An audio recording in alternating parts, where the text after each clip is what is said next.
కాంగ్రెస్ వాళ్ళు అన్ని కపట నాటకాలు ఆడతానే ఇవి మళ్ళీ ముచ్చట్లు చెప్తారు వీళ్ళు ఇగో గిడ చూడు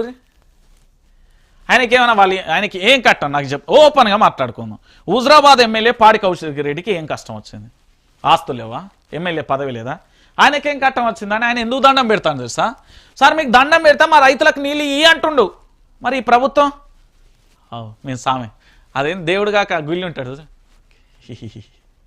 ఇస్తా అన్నట్టు అయిపోయింది ఈరోజు వేడుకోవాల్సి వస్తుందండి వేడుకోవాల్సి వస్తుంది మనం ఏమంటాం ఆపద సమయంలో ఆదుకున్నవాడే దేవుడితో సమానం అంటాడు కదా అరే ప్రభుత్వాన్ని నడపాల్సిన మనోడే పూర్తి స్థాయిలో కూడా ఇక్కడ ఎమ్మెల్యేలే దండాలు పెట్టాల్సిన పరిస్థితి వస్తుంది ఇక రైతులు ఏం చేయాలి కాలు మొక్కాలి మేము పోయి అరే మీకు దండం పెడతా మా రైతులకు నీళ్ళు ఇవ్వండి హుజరాబాద్లో 1000 ఎకరాలు ఎండిపోతున్నాయి ఆయకట్టు గ్రామాలకు సాగునీరు అందించండి రుణమాఫీ పూర్తిగా జరిగినట్లు నిరూపిస్తే రాజీనామా చేస్తా అసెంబ్లీలలో దండం పెట్టి అడిగిన ఎమ్మెల్యే పాడి కౌశిక్ రెడ్డి ఇక పాడి కౌశిక్ రెడ్డి అన్న దండం పెట్టిండు మరి పాడి కౌశిక్ రెడ్డి దండానికన్నా నీళ్లు సుక్క నీళ్ళు ఇస్తారా బంగారం లాంటి కాళేశ్వరం ప్రాజెక్టు దేవత లాంటి మేడిగడ్డ ప్రాజెక్టు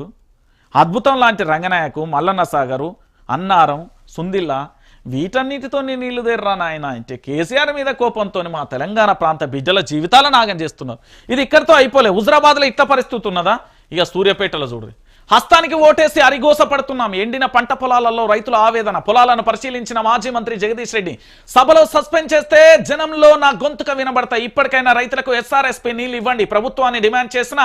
జగదీష్ రెడ్డి అంటూ కూడా చెప్పిన పరిస్థితి కనబడుతుంది ఈయన ఎందుకు సస్పెండ్ చేసిండని అసెంబ్లీలో ఉంటే రేవంత్ సర్కారుకు నల్గొండ జిల్లాకు సంబంధించిన మంత్రులకు పట్టబగలే అసెంబ్లీలో ఉక్కపోత చూపెట్టిండు ప్రశ్నలతోని ఎస్ జగదీష్ రెడ్డి అనే ఒక వ్యక్తి 10 సంవత్సరాల పాటు అసెంబ్లీలో ఒక మంత్రి హోదాలో పనిచేసిన అద్భుతమైన వ్యక్తి ఆయన ఈరోజు తెలంగాణ రాష్ట్ర వ్యాప్తంగా కూడా తన దగ్గరున్న సబ్జెక్టుతోని తెలంగాణలో జరుగుతున్న అంశాల మీద తనకున్న గ్రిప్పుతోని పూర్తి స్థాయిలో కూడా ప్రశ్నిస్తూ ఉంటే ఆ ప్రశ్నలకు ఉక్కపోతకు తట్టుకోలేక ఆ ప్రశ్నల ఉక్కపోతను తట్టుకోలేక అయ్యో వద్దు బాబో వద్దు నేను వెళ్ళి మమ్మల్ని పంపియండి ఆయన ఏదో చేసి పంపిరు స్పీకర్ గారిని ఏమన్నాడండి నాకు అర్థం కాలేదు మీది కాదు మాది కాదు మనందరిది అన్నాడు అది తప్ప అయింది జగదీష్ రెడ్డి గారు అన్నాడు అసలు తప్పున్నదా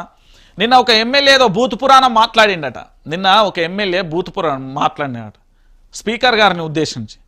మరి దాని గురించి ఆఖరికి బీఆర్ఎస్ పార్టీకి సంబంధించిన నేతలు ప్రశ్నలు అడిగితే కంట్రోల్ ఆల్ డిలేట్ అండి ప్రశ్నలు డిలేట్ చేస్తుర్రు అసెంబ్లీలో అరే బాబు ఇదెక్కడి పంచాయతీరా అనే కాడికి వచ్చింది ప్రశ్నలు డిలేట్ చేయడం ఏంటండి నాకు అర్థం కాదు ఈరోజు సూర్యాపేట మొత్తం కూడా చాలా బాధ అనిపిస్తుంది నాకు సూర్యాపేటలో పంటలన్నీ ఎండిపోతా ఉంటే ఏమీ చేయలేని నిస్సహాయ స్థితిలో ఉన్న పరిస్థితి కనబడుతుంది అయ్యయ్యో ఎంత కష్టం ఎంత బాధ ఏందిరబైద అనిపించే పరిస్థితి ఏర్పడుతుంది నాకు సూర్యాపేట కాదు తెలంగాణలో పంటలన్నీ ఎండిపోతా ఉంటే గిట్లనే జరుగుతున్నది తెలంగాణ రాష్ట్ర వ్యాప్తంగా ఇంతకంటే దారుణమైన పరిస్థితి ఇంతకంటే ఘోరమైన పరిస్థితి ఇదెక్కడి పంచాయతీ అనేది కూడా మీరు ఆలోచించాల్సిన విషయం ఇక బెట్టింగ్ యాప్